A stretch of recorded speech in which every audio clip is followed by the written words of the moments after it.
บวนไงนี่คือท่าเมนเทรนนิ่งเฉินคลางเหมือนกันยังกระท่านี่คือchỉเทรนนิ่งมวยได้ล้อเชื่อมแท้ดออยู่ชนได้กอดโชว์จัด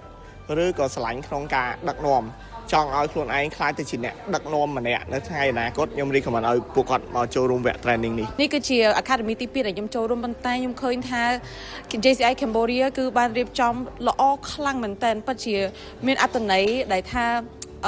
กูเอาจับเราเหมือนแต่บอกว่าให้นักน้องดบหนามวยนี้ก็ยมเรียนโซดบ้านชอดเหมือนท่าปีโคลนไอ้โซดไปแต่ทีมบอลยมก่อนยมบ้านเรียนโซดบ้านชอดได้ Leadership Academy ឆ្នាំនេះលើកទី10ពិតជាពិសេសដែលយើងបានធ្វើនៅក្នុងទឹកដីខេត្តសៀមរាបហើយខ្ញុំមានអារម្មណ៍ថាសប្បាយរីករាយមែនទែនហើយក៏ទទួលបានបទពិសោធន៍ថ្មីជាច្រើនក៏ដូចជា